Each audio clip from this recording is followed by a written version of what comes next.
everybody. Welcome to the Jamie Dawn Show. I am your hostess, Jamie Dawn, and I am so thrilled that you are here with me today. And I have my beautiful daughter as my co-host today. Hello, Tatyana.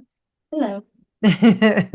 I'm so happy that you're able to join me. Tatyana's a not licensed resident therapist, Yes. and she is working her hours and meeting with clients. And as you know, those who are listening, I am a 1-2 Listen advisor and radio host here.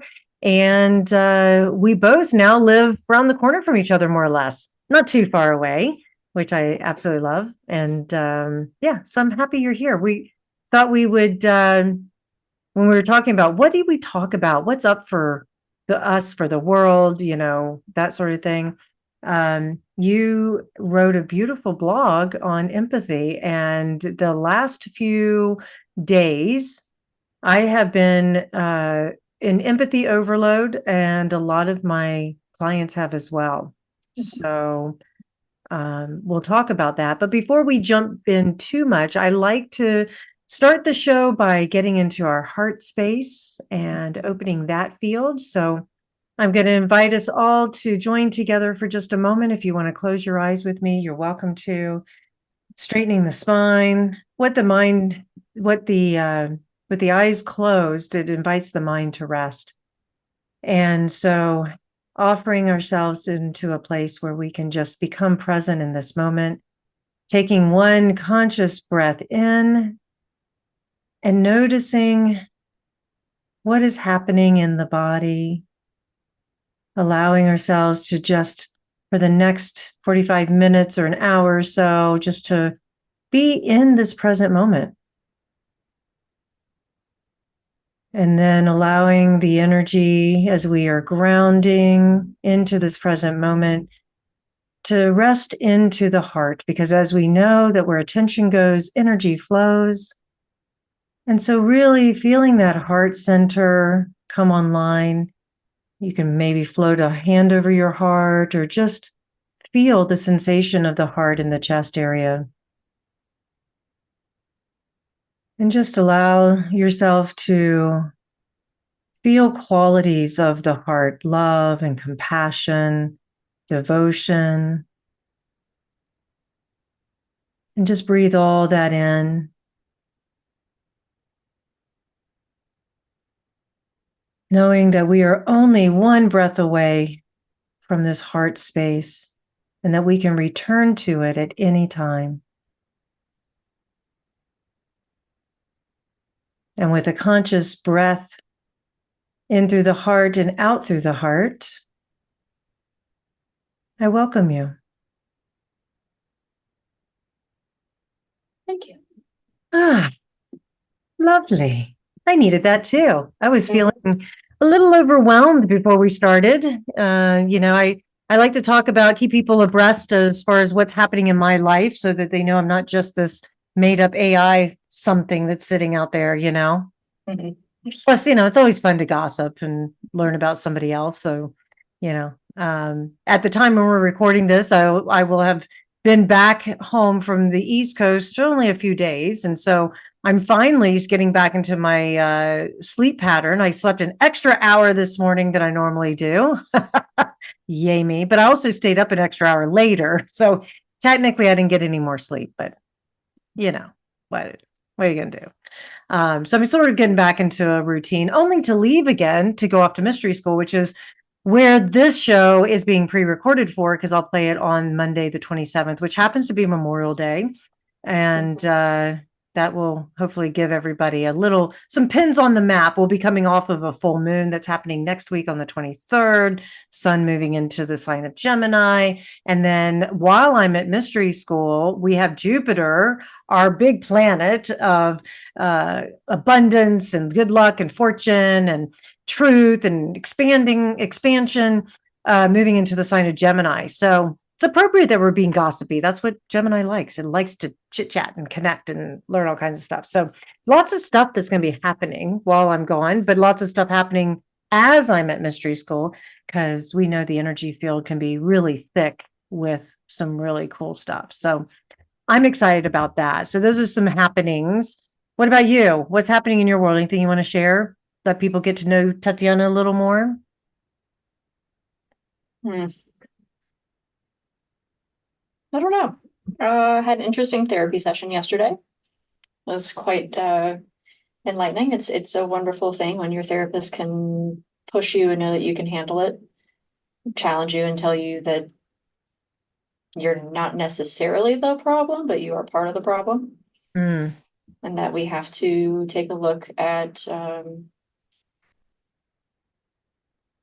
how, I have to take a look at how I want to navigate things instead of, what do I want to do with my anger and my resentment and my frustration, knowing that I can't change other people. They're probably not going to change on their own. How do I want to show up? I think that's so powerful and hard. I mean, oof, because even though we know we can't control another human, we want to. Mhm. Because if everybody would just line up the way I asked them to, we'd all get along just fine. Yeah. So what? It leads us back to radical acceptance because we have to accept, and this is kind of that phrase, we meet people where they're at, right? So it's like, okay, if I'm meeting them where they're at, and my expectation can't be any more than that. If for some reason they shift and they do show me something different, woohoo, I can Right. celebrate. But Well, yeah. that's part of the resentment, is having to meet people where they're at. When is Well, it my turn? When are you going to meet me where I'm at? mm-hmm. Except again, we go back to you're incapable or unwilling, Right. So and what do just exactly what do you do? Just sitting in them. that's an But interesting philosophical maybe conversation with yourself of does that mean you only surround yourself with people who are capable and willing of meeting you where you're at? yes and no. I mean, when you do, yes, the like minds come together. You can enjoy each other's space. Your values line up. It's probably pretty comfortable. But that's not where we grow, is it? Nope. Which is why there's so many different kinds of people in the world that we get to surround ourselves with. And even if they are people whose values line up with ours, are they still holding us accountable when it's necessary? And I think that's part of being around people we don't necessarily enjoy, right? They're going to hold us accountable or hold up that mirror to ourselves where our areas of growth, where do our deficits lie? What are things that I need to be doing that I'm not doing, Mm-hmm. or vice versa? Yeah. Well, I mean, it's very frustrating that we feel for me, I can only speak for myself. I get frustrated because I feel like I'm the one that's always willing to change. I'm Mhm. always I cautious to say always because really we don't want to use the words always and never, but majority of the time I feel I'm constantly bending and being flexible and like you it's like, well, when is it my turn? You know. Mhm. And then I go back to that concept of, well, I'm being of service. I'm here to be of service as a human being, right? So can I set aside my own personal agenda and what I think I want so that I can be of service to somebody else? Yes. And are we sacrificing ourselves for other people to a point that we don't need to be doing that? Right. Right. Agreed. It's always Agreed. some bullshit. It's always that razor's edge we're walking, and Right. in Egypt, there's the temple of Dendera where they had the two moats, if you will, that ran underneath the temple, and the initiates would have to swim the moat. And the key was um, to get underneath, go down deep enough that you were able to have basically swim in the middle. So it's like the principle behind it is to be able to, just like we talk about, which wolf are you feeding, to always be able to walk in the middle, keep one foot on the light and one foot on the shadow, and how you integrate the two, not necessarily negating one the other. And so just using that example as far as sacrificing or being of service without being a martyr. Mhm. So, Yeah, I think the intentionality really speaks a lot to that. What's our intention behind it? Are we walking into this consciously or not? right, Are we making that active choice? right. Yeah. Yep. And then, of course, there's always the communicating what you need and want from the relationship with the individual. And that's important as well. But being able to then say, okay, they can't meet me there. They can't give me what I'm wanting and needing. Now I have other decisions to make, you know. I was thinking about example, one of my ski buddies, her and her boyfriend broke up 2 weeks ago. And when I was talking to her the other day about it, she said that basically it boiled down to she just felt like she couldn't be that person that he needed her to be. And, you know, because he was wanting one thing and he needed something out of the relationship from the woman that he wanted to partner with. And she was looking at it from the observer view saying, I'm not that woman. If that's the kind of person you need, I'm not it. And so that's a hard decision to make, but she was saying it was the right decision for her because of the way her personality is and what she needs in the relationships sector, you know. So I would venture to say there's going to be, and I have talked with several people that that is also the case. And, you know, and I was saying how I was on empathy overload over the last couple of weeks. A lot of my clients have been on empathy overload, and it's hard. Um, but and because relationships do shift and change and we'll say break up, or the titles change or whatever, because the more we're tuned in to what we need and want, the more we can be authentic within the relationship, and what we started in the relationship may not be now serving it anymore, you know. Yeah. Well, I think when it comes to empathy, when we have it, we're quick to give it to other people and less quick to give it back to ourselves. True. Tell me more about empathy, because you wrote this beautiful blog about it. And I think this is a perfect segue into just talking more, you know, deeply about it. You know, empathy by definition, if you will.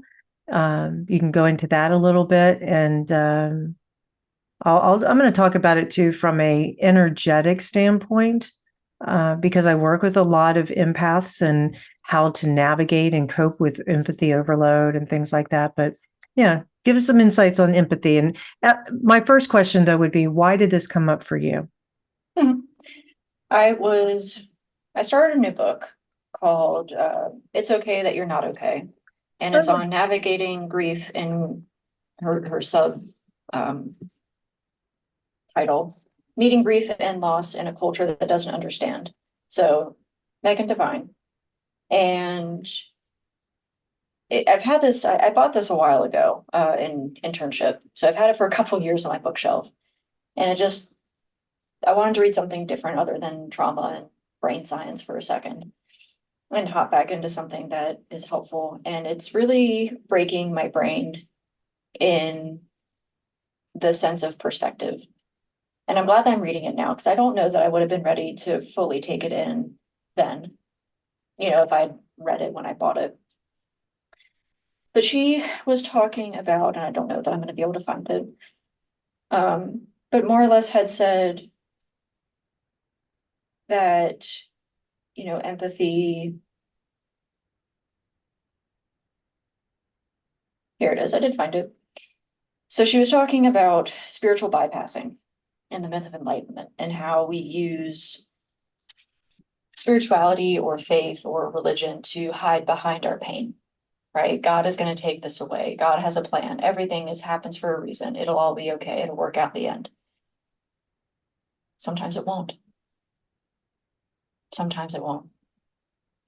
And this was in the chapter talking about emotional literacy and the culture of blame, and going into religion is quick to, or faith can be quick to blame the person who is going through grief for not getting through it fast enough, for not doing it right, or having a normal, whatever normal means, reaction to a loss. Grief is the normal reaction to a loss. But she says, please know that you're not failing to be a spiritual or emotionally intelligent person because you are so upset. The fact that you're upset makes perfect sense. And your desire to bear witness to your own pain is a sign of your emotional depth and skill. Empathy, feeling with yourself and feeling with others, is the real hallmark of development. And empathy means that, to be able to understand and share the feelings of another person. And there was a video that I'd seen, which I have found, the governor of Illinois gave a commencement speech at Northwestern University. And that's what he talked about. He said the cruelest person in the room is the one without empathy. Is also, more or less, he said, the stupidest person. Right? Empathy is growth. And so I was doing a little more research on this, and I was really thinking about it, and that's what kind of spurred the blog post, was empathy is evolution. So going into polyvagal theory, it was something I had dived into on how our body responds from a survival standpoint.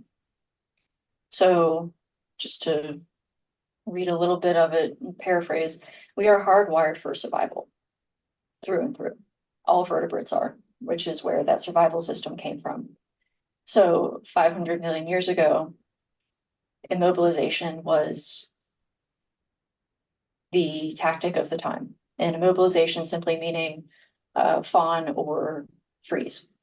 So we are playing dead or appeasing, submitting to whatever that threat might be, or we are freezing and more or less going into shutdown dissociation mode of whatever is happening right now, this threat I can't ward off, and so I'm just kind of collapsing on the inside. 400 million years, so another 100 million years of evolution, our system became wired for mobilization, which is where fight or flee comes in. So now we have these 4 survival responses that are showing up. We can fight our way out, we can run away from whatever's happening, we can play dead, or we can collapse and go internally. It took another 200 million years after that point for social engagement to come online. And that is that part of us that connects with others, that builds empathy, that helps with caretaking. And they did some studies with like our closest primate ancestors on what that social engagement looks like. And they were able to see, well, not just the mom is taking care of the young. Other people, fictive kin, are taking, aunts, uncles, grandparents are helping to caretake. Humans have done the same thing. I linked a TED talk by Jeremy Rifkin about the civilization of empathy. I might have mixed up that wording, but how he talks about that is that's what's on the horizon. That is where we're headed. Historically, empathy was only between our tribes. Everyone else, say, over the valley or over the mountain, was an alien, and we didn't know who they were. They were the threat. Anyone that wasn't within shouting distance was against us. And as time went on, we realized, well, we're all part of the same species. Just because you live over the mountain doesn't mean we can't be of service to each other. And we started to build on that. And he says that we're soft-wired for empathy or social engagement, which makes sense because it hasn't been around as long as the other hardwired parts of us. And so this was more of, it was kind of self-serving. Yeah. Me thinking of myself a little more highly than someone who lacks empathy or has, maybe some narcissistic tendencies where there's an inability to share perspective of somebody else or feelings of somebody else. Um, so yeah, that's where that kind of came from, is something I've been thinking about for a little while. Well, it's super important because I'm all about evolution and growth and breaking patterns so that we can evolve into a better version of ourselves. And I hear quite a few of people I work with are partnered with narcissists. And you mentioned the narcissist, and narcissists feed off of empaths because there's so much to give, and they just keep getting fed. Some people in my world call it energy vampires. They're just sucking the energy out of you. And you can often tell when you're around someone or a group of people and you were perfectly fine. And then within minutes or even after you're done, you just feel drained and there is nothing left for you to give. And sometimes it can show up as physical ailments and things like that. And, I find that a lot of times when I'm in empathy overload, I can just weep at anything. I can think about something, or I can be around someone, and the emotions just get flooded, you know. So Mhm. So narcissism, it was what came to mind because it was something I had, you know, written about here in this post, but it's a branch off of emotional immaturity, and maybe that's a better way of saying things. Emotional immaturity is a lack of emotional development, right? We get stunted somewhere in our growth and it doesn't register. When you have people with narcissistic tendencies, that inability to see things from others' perspectives, the difficulty in being able to share emotion, connecting to emotion, there's a sense of entitlement. We're seeking validation or admiration from others, very self-centered. It's very childlike. We get stuck in that place of development, right? You see those things in a child because that makes sense. That's where they are. But when you continue to see them in adults, can bring problems, especially in this day and age when you're raising kids with emotional intelligence and you have all of these older people that don't have it. Yes, it is a generational thing. There's a whole bunch of other stuff that goes into that. But that's why narcissism and that term has been on the rise, right? It's mm, been a buzzword lately. Oh, right, he's narcissistic, she's narcissistic, always taking pictures of herself. He can't listen to anything I have to say. right. I often will say that empaths go into compassion overload, where we put ourselves in the other person's shoes to the point where we become them, and inside of ourselves, and we take on their pain and we don't allow them to feel the pain. We don't allow them to go through their process. And the thing with someone who isn't emotionally mature enough, they'll gladly let the empath do that and not think twice about it. And it's such a hard thing too, because empaths love so deeply. And so it's their way, in many ways, unconsciously, of giving love to another individual, and it's easy to fall into the trap of being with somebody who is that emotionally immature and being long suffering in that relationship, and having that's where a lot of the tumultuous times take place and depression sets in. I know you work with clients on this too, but where they can't seem to understand what has happened to them because they're just giving so much, the overgiver, if you will, and they're not getting it back. So, And again, it comes down to attachment and it comes down to boundaries. All of that is just this nice ball of things that are linked. mhm, The more we understand ourselves, the more we can look out for things in others that are serious red flags. Reminder, like, no one is going to be perfect. You're going to have some things that don't line up. right, Are you willing to put up with those things? Is the question. right. And yes, empathy, like if you're not able to give it back to yourself, first and foremost, acknowledge and validate what you're experiencing. then yes, like you're saying, you're just giving it away to everyone. You're depleting yourself. One of the things that I like that you wrote about, you said, don't mistake or confuse empathy for hypervigilance. Mhm. What do you mean by that? So hypervigilance is the term of being on alert at all times. Right? We are hyper aware of our surroundings, of people.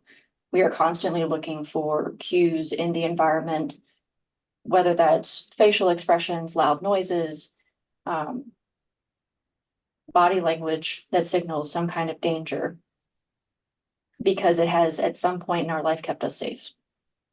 So if we go back to childhood, because pretty much everything stems from that, maybe there was somebody in the home who was a yeller. Well, one, loud noises.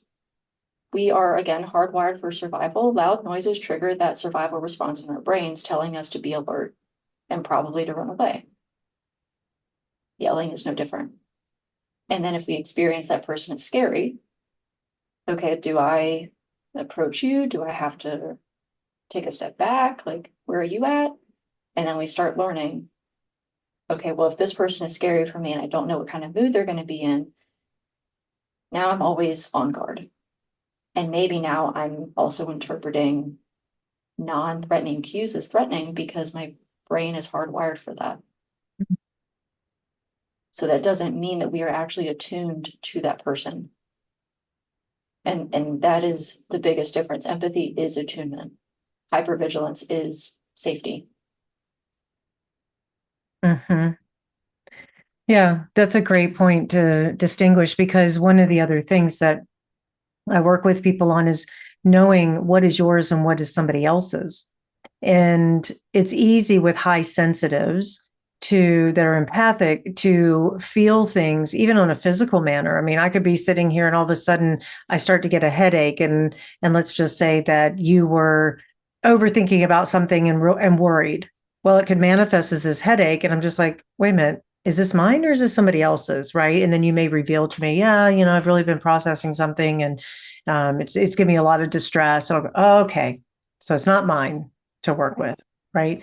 And so that's one thing that I constantly remind people of, is come back to, is this yours? Did something directly happen to you that may have caused that? If not, it's probably somebody else's. And very often we're also tuning into the collective field, but we're most attuned to the people we spend the most time with and that we feel the most connected to. So you start with your inner circle first. Okay. Is this my beloveds? Is this somebody that, I've just spoken with and I care about, and, all that sort of thing? Nope. Okay. Everybody there's good. Now let me check in. What's happening in the world? And, a lot of people who are highly empathic have a real hard time watching or listening, reading the news, because they just take on that pain and suffering of the world, you know.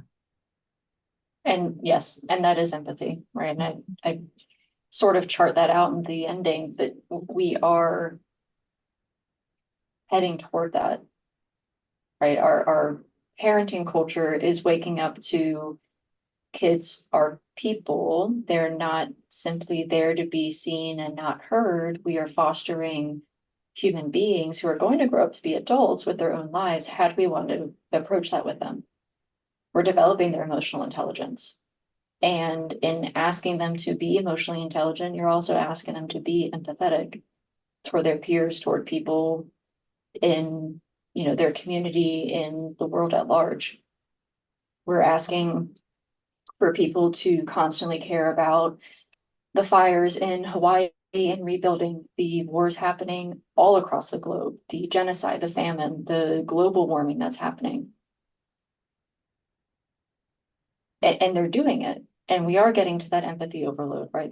That compassion fatigue or burnout Mm-hmm.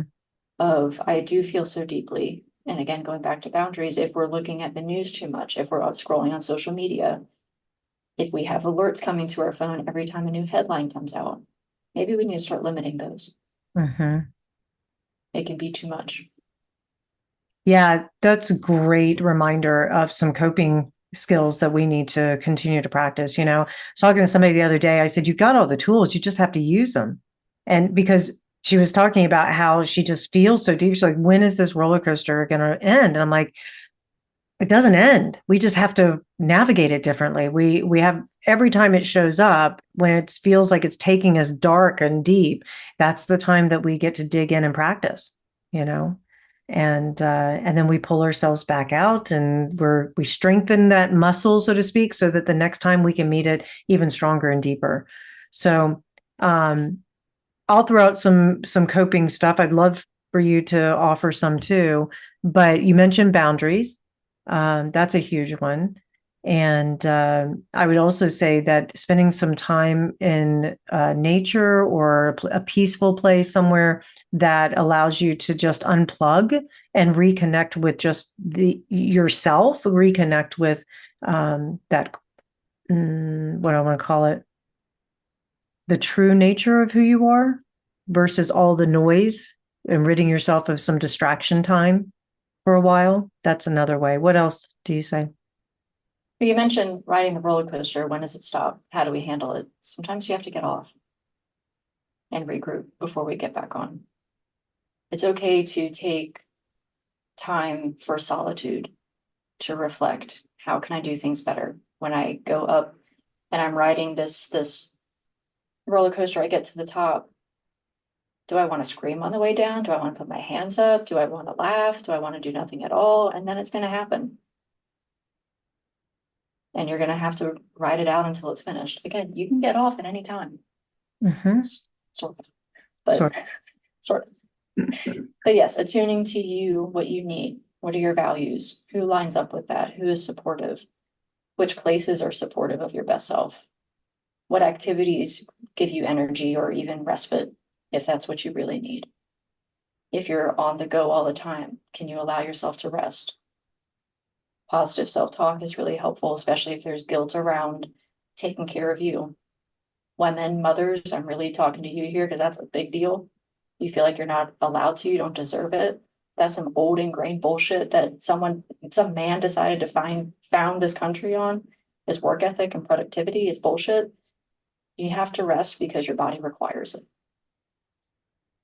Is it watching your favorite movie or a TV show at the end of the night? Is it listening to your dog snore or your baby sleeping?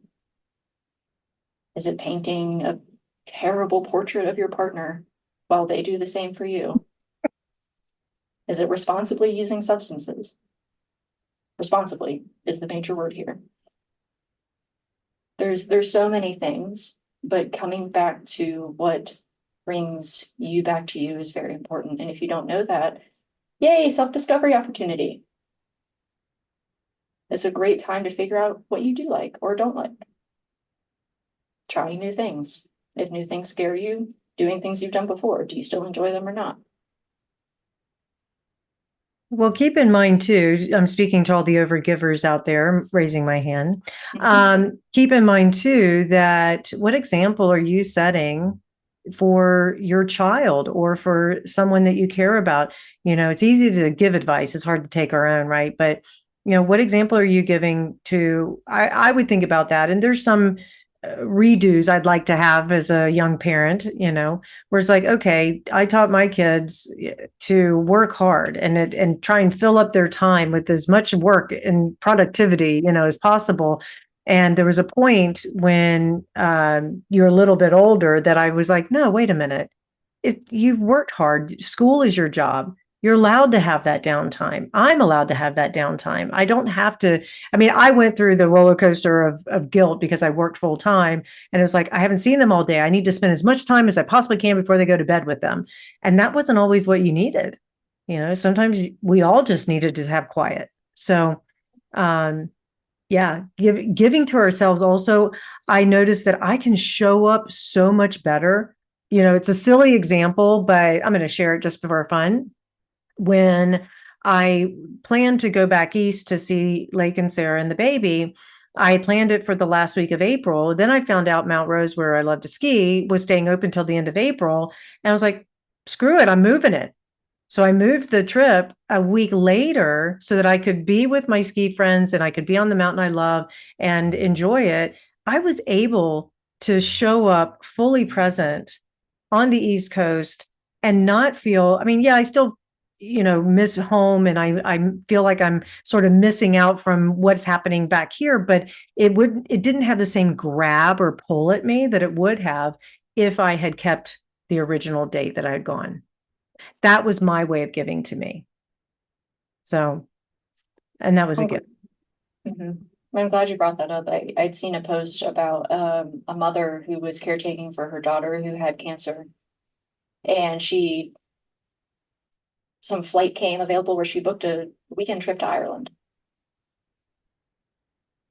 And there was some guilt there for her of, I should be there with my daughter for every moment she's going through this thing. At the same time, your daughter's fighting the fight. You're there to support her. How much can you support her if you're burnt out from caretaking and worrying and feeling powerless and helpless? You have to replenish your cup too. Caretaking is so important, self-care is so important, especially when you're caretaking for others. If you're in a helping profession, if you're a parent, if you're taking care of your own parents. I mean, I'd even say if you're taking care of animals frequently, right? They're dependent on you. Mhm. And we Yeah. have to give back. Sorry, I didn't mean to interrupt you. No, no, that's it. I I come to mind, people come into my mind where um in various situations that I find myself, if I'm not careful, I can get frustrated with them because they will complain about burnout, but they won't do anything about it. And exactly what we're talking about, they feel guilty. It's like, no, what if this person dies tomorrow and I'm not there, and I understand that's tragic. I mean, believe me, it's loss, grief. At the same time, the individual it's their journey. They are the ones who are doing the work. No amount of presence from another person is going to stop whatever is going to happen for that individual. But what we can do is we can offer the quality of support that that individual needs. And if we, like you're saying, if our cup is half empty, or if it's, empty at all, now we're giving them sloppy seconds. We're giving them scrapings. How good is that for them? And I'm going to even throw another little, I'll call it a pebble in the oyster to create a little pearl consternation here. But how many times do we, especially empaths, get to that place and we're working with another empath? Well, guess what? We then become more of the narcissist than they do. We're not giving. Okay, let me explain. Because you have two empaths supporting, let's say one's going through a tough time, whatever crisis and that sort of thing, and the other empath is supporting. Well, if the other empath is over giving, then you're not trusting that the person who's walking through it has the tools and the skills to be able to do what they need to do. And you've just made it about you. Mm. Look at what I'm giving you. Look at me. I can handle this for you. Yes, you're also touching on enabling versus accountability, Mm-hmm. right? Am I enabling your behaviors by being the one who's going to take them away from you? Whereas if I held you accountable, like you're saying, I'm holding that space for you to do your own work. And if you need me, I'll be there. Mm-hmm. Just know that I'm here to support. Right. Yep. And, it's all, again, it's that fine line of, I'm giving and being of service, or now I'm taking over. I'm telling you, I know what's best for you. You need me here and I'm going to do this for you. And that's not always what they want or need. Think of it, I guess, like the scenario that comes to mind is a person on their deathbed. If they want you to be there to support them as they navigate that new journey, they've never been on their deathbed before, probably. If they need for you to let them go, but you keep holding on for yourself because you keep seeing signs of life, or you think they would want that for you, but clearly they're not there. They just want to let go. You're holding them back. Like you're saying, you're making it about you. It's not about you. It's Mhm. about you later in your grief. But right now they're dying. And we have to respect that for them. Yeah. That's such a hard thing, you know. Another interesting conversation I was having the other day about the I'm noticing the conversations I've been having with many individuals has been the frustration and difficulty in the human experience because they are so empathic or because they are so in the, we'll say, light body and the spiritual realm, that it's hard for them to understand their soul intuitively, consciously chose the human experience. You cannot negate it. We have to learn how to embrace it and work with it. And it's such a difficult place to be. But if we can take this full radical acceptance of, I am fully human, and that means that part of the evolution is empathy, and that in this empathy, I can be of service to others and I still need to give to myself. Now I can be fully human. Now I can also still be in the spiritual realm and embody the qualities of light, embody the qualities of love, and all these things that we're working with. And I can radiate that into the world and be of service that way as well. So I'm not sure where I was going with that at the moment, but that's okay. It was something that came up that I just felt like I needed to share. Okay, I think same for being a little dying tidbit, so it's fine. Oh yeah, the dying. Well, It's all very nuanced. Anything we're saying is not an absolute. It can't no, be. exactly. Exactly. You know, for me, death is just a gateway to liberation. And I don't say that lightly in the sense that I'm like, it's just death. I mean, I'm not trying to be dismissive about it.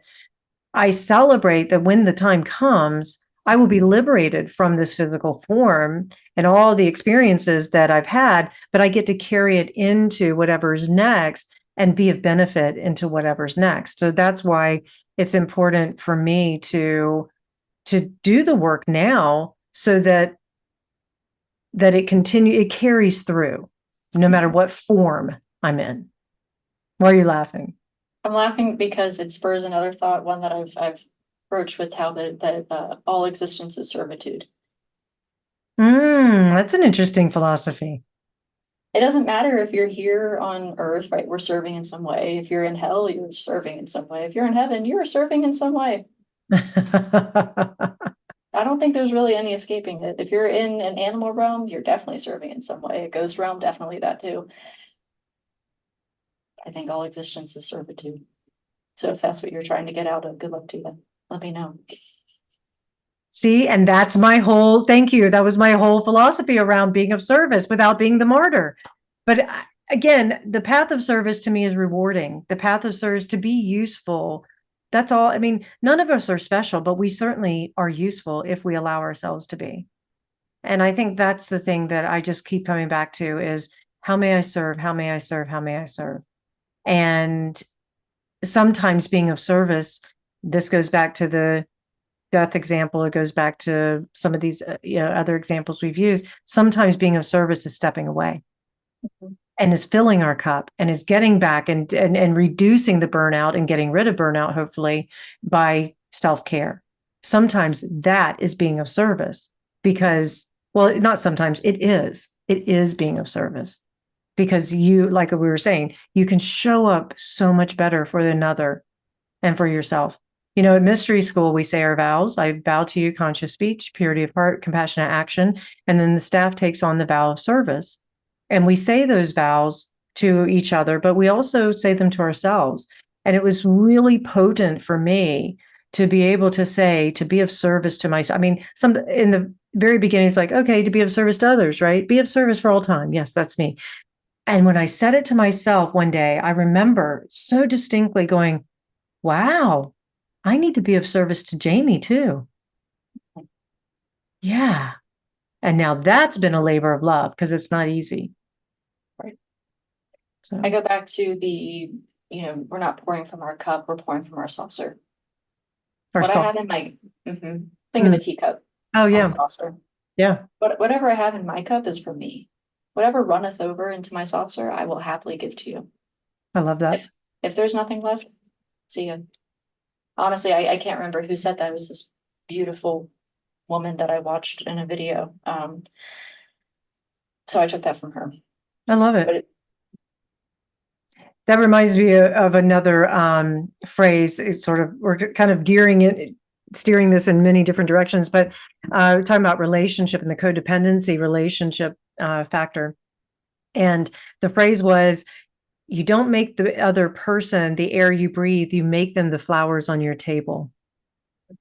So you appreciate them. And I'm a big flower person. I buy myself flowers every week, and because it's just, it makes me happy, and I appreciate them, and beauty opens the heart, and they remind me to stay in my heart space. I'm not always there. I try, but when I'm not, I can look at my flowers and go, oh, take a breath in through the heart. And so, we think about it from the cup and saucer thing. It's like, yeah, I have a full cup for me, and you get all the not leftovers, you get all the excess, all the abundance of what's in here. I love that. Yeah. You had touched on something a little earlier. I know our time is coming to an end soon, but I chuckled to myself. It was along the lines of taking on what's not ours as empaths. And in that same vein, I would include shame. Right. Going back to childhood, hardwired for survival, we take on shame. We take on our parents' shame.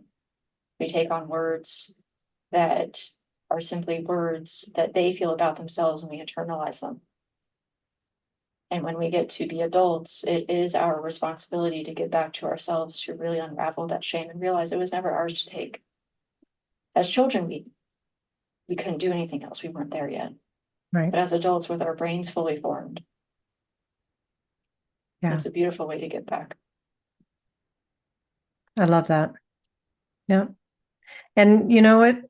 It gives me great hope that we have so many empaths out there now, that we are evolving. And so one other tool I want to offer, and I've mentioned this on previous shows and that I've been on, or that even I think on my show, but the practice of Tonglen, Pema Chodra introduced it to the West, and we practice that regularly throughout mystery school, and I practice it as well. But Tonglen is it's Tonglen, if anybody needs the spelling of it. But it's a powerful tool. But one thing I will say is that using Tonglen when you're not grounded will not, I shouldn't say so absolute. I have found it hasn't worked at all. If you're not grounded, the Tonglen is basically where you're breathing in all the pain and suffering, and you're breathing out the antidote, and you do it through the heart. If the heart isn't stabilized, then you're just going to breathe in pain and suffering, and you'll start to manifest it in many different ways. And so, and it may be difficult to even access the antidote to give it out. So I say that with that warning label: get grounded first, set the interior state first before you use Tonglen. I think my vision of the future, it looks a whole lot like the Fifth Element, where we're all coexisting as various species with abilities and jobs and what have you. And I think empathy is the same way. I wrote at the end of it that yes, artificial intelligence is on the rise. It's going to be part of our reality in the future, but I don't think it's our entirety. We think machines are going to take over, but so long as we humans hold empathy, I don't know that that's going to be possible. I love that. Where can people read the blog? Where can they find you? Hopefully at some point it'll be posted on the Pathways website, which is pathwaysfcs.com. If you're in Virginia looking for a therapist and anything that I've said resonated, I'm on Psychology Today. I'm also available through the Pathways website. I haven't publicly posted my blog. I've just been sharing them with my supervisor to put on there. But maybe I'll find another place to put them. Cool. Well, you're an amazing writer, and I look forward to the world getting to know your writing and you even more from it. So thank you for sharing this time with me. I think this is a really good, powerful subject. And thank you, everybody, for listening. You can find me at jamiedawn.com, 1-2listen, and stay tuned for all the other great shows here on 1-2 Radio. And we'll see you when I return from mystery school. Take care, everybody.